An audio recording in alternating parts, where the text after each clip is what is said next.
Değerli arkadaşlar, değerli kıymetli çiftçi arkadaşlarımız, hepiniz hoş geldiniz, sefalar getirdiniz. Hepinizi saygıyla, sevgiyle selamlıyorum.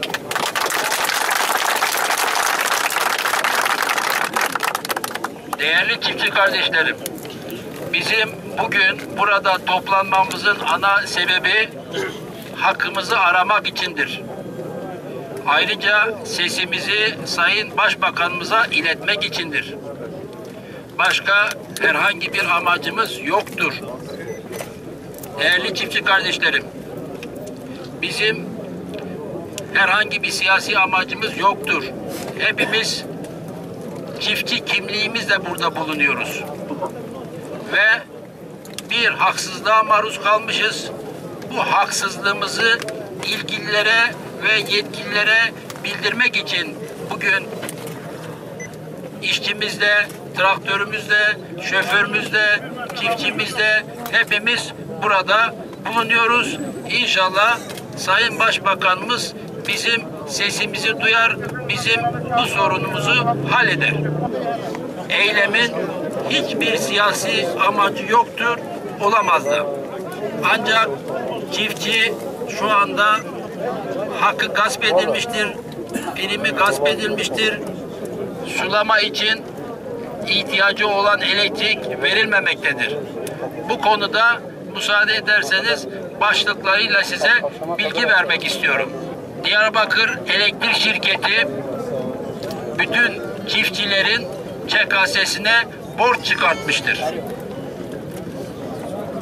Örneğin Bismil'de 1100 abone varken 4000 insanın ÇKS'sine borç çıkartmıştır. Borçlandırmıştır. Oysa bu 4000 kişinin ancak 1100 kişisi borçludur. O da borcu var ise abone sahiplerinin çoğunun da borcu yoktur. Faturalarını ödemişlerdir. Şirketle sözleşme yapmışlardır. Ama buna rağmen ilaveten ekstradan hepsine borç çıkartılmıştır. Biz bunu kabul etmemiz mümkün değildir.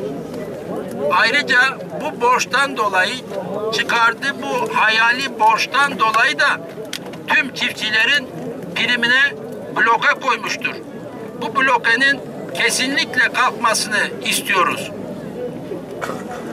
Bu borcu kesinlikle kabul etmiyoruz. Çiftçiler olarak, çiftçi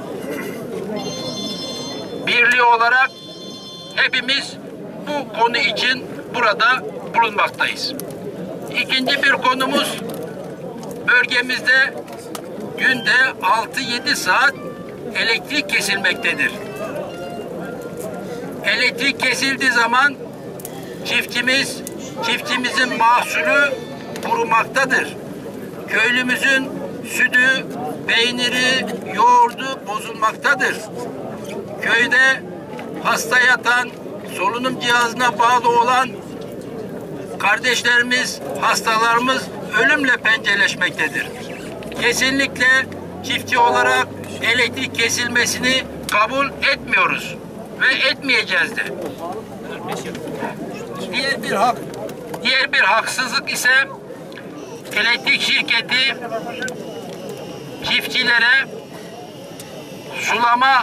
çiftçilerin pamuk sulaması için, mısır sulaması için bir dönüm pamuk sulaması için 280 ile 380 lira arasında bir borç tahakkuk etmektedir.